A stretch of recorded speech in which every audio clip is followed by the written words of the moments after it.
Jangan lupa untuk subscribe YouTube channel Metro TV News dan nyalakan notifikasinya.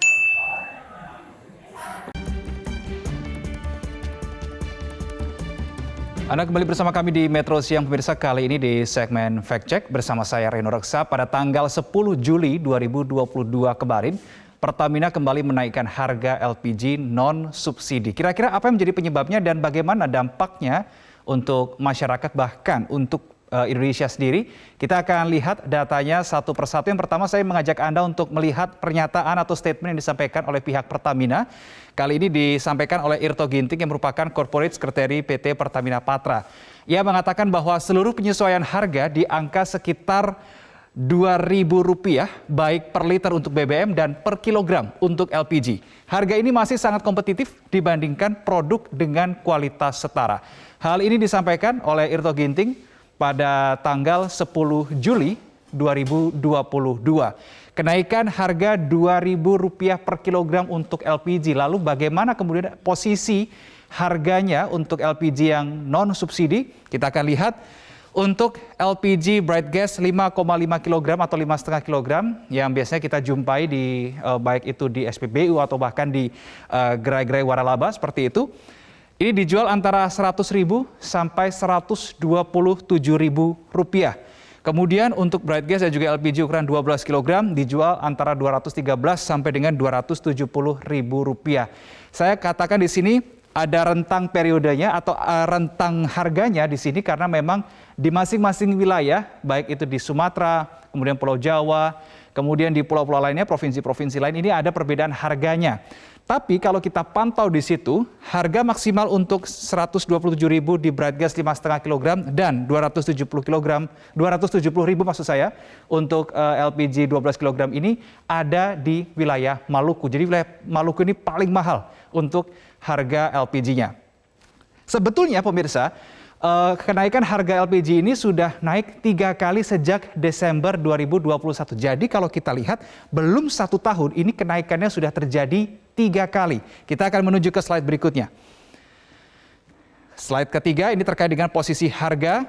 Nah, kalau kita melihat di sini 25 Desember 2021 ada kenaikan di sini adalah harga finalnya, tetapi sebelumnya adalah untuk LPG yang ukuran 12 kg ini semula adalah Rp134.700, kemudian pada Desember 2021 naik menjadi Rp163.000 dan juga untuk LPG 5,5 kg menjadi Rp76.000.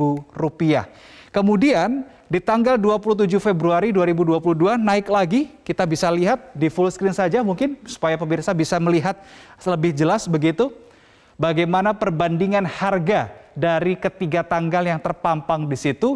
Warna kuning untuk LPG ukuran 5,5 kg dan warna biru untuk LPG ukuran 12 kg.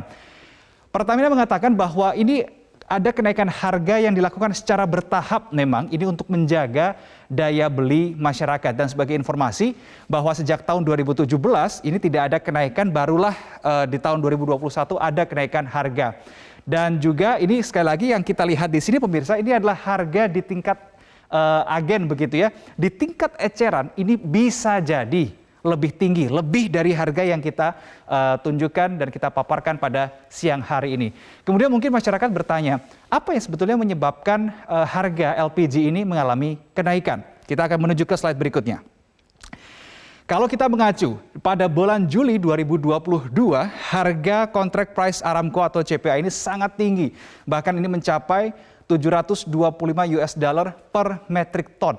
Angka ini $725 per metric ton ini naik 13% dibandingkan dengan tahun 2021 sehingga kenaikan harga sulit untuk dihindari untuk mengikuti harga keekonomian.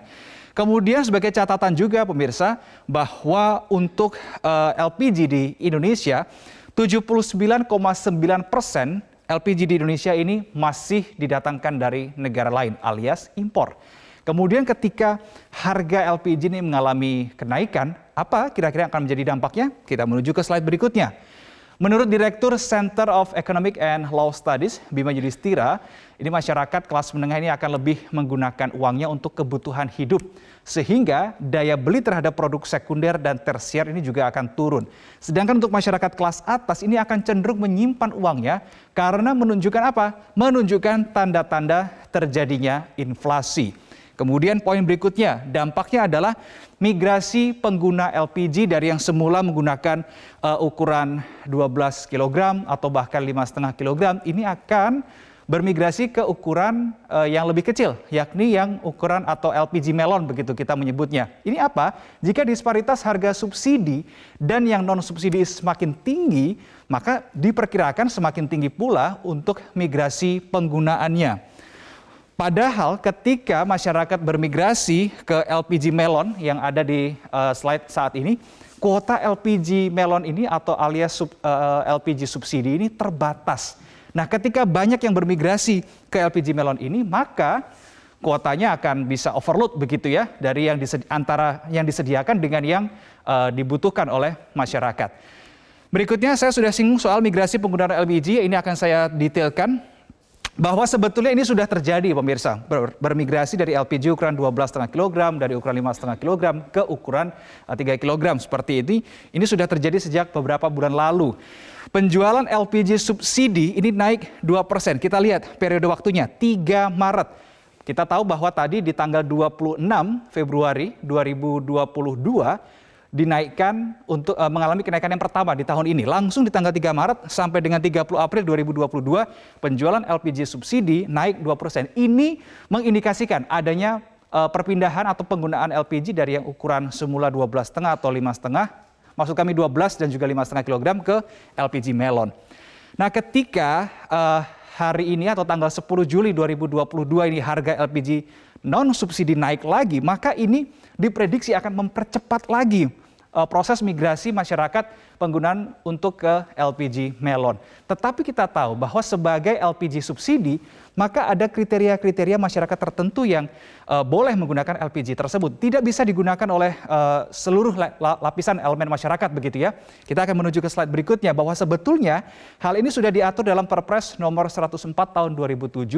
Ini terkait dengan rumah tangga yang kurang mampu dan juga usaha mikro. Ini mereka yang bisa menggunakan atau membeli LPG melon. Serta Perpres nomor 38 tahun 2019 ini khusus untuk nelayan dan juga petani. Kita akan detailkan satu persatu. Bahwa yang dimaksud rumah tangga kurang mampu ini adalah beberapa indikatornya punya legalitas penduduk, kemudian menggunakan minyak tanah untuk memasak, serta tidak punya kompor gas, pemirsa. Berikutnya untuk usaha mikro sudah jelas siapa-siapa saja yang diizinkan begitu. Kemudian saya ingin menyoroti untuk poin yang ketiga, nelayan dan petani. Secara rinci didetailkan bahwa bagi para nelayan sasaran ini adalah mereka yang menangkap ikan untuk memenuhi kebutuhan sehari-hari, kemudian menggunakan kapal ukuran maksimal 5 gross ton, menggunakan mesin penggerak daya paling besar adalah 13 horsepower.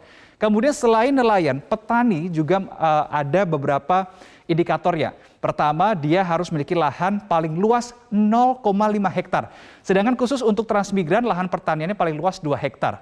Kemudian syarat lainnya adalah mesin pompa air berdaya paling besar 6,5 horsepower. Dan yang menjadi catatan di sini ada yang harus diingat, yang tidak boleh menggunakan LPG subsidi adalah restoran, hotel, binatu, usaha batik, peternakan, kemudian pertanian di luar ketentuan, tani tembakau, dan juga las. Ini tidak boleh menggunakan LPG subsidi. Pemerintah terbaru ini ada mengeluarkan wacana begitu ya, membeli LPG subsidi menggunakan aplikasi. Nah, tetapi ini belum diterapkan secara resmi, secara nasional begitu ya di seluruh Indonesia karena sampai dengan saat ini masih tahap uji coba. Tahap uji coba ini dilakukan kepada 114.000 penduduk dan hal ini dilakukan untuk memastikan distribusi LPG subsidi ini bisa tepat sasaran. Salah satunya dengan menggunakan atau mengintegrasikan begitu ya aplikasi dengan DTKS milik Kementerian Sosial Republik Indonesia. Pemirsa, kenaikan harga LPG non-subsidi ini menjadi hal yang tidak terhindarkan. Hal ini untuk menyesuaikan kondisi global yang terjadi saat ini. Sementara untuk mengantisipasi kebocoran alokasi penggunaan LPG subsidi diperlukan kerjasama dari Forkopimda Provinsi hingga Kabupaten Kota untuk membantu pemantauan distribusinya. Sementara demikian, fact check untuk kali ini saya kembalikan ke rekan Valentinus Reza. Silahkan Reza. Baik, terima kasih Reno Reksa atas pemaparan komprehensifnya dalam segmen Fact Check.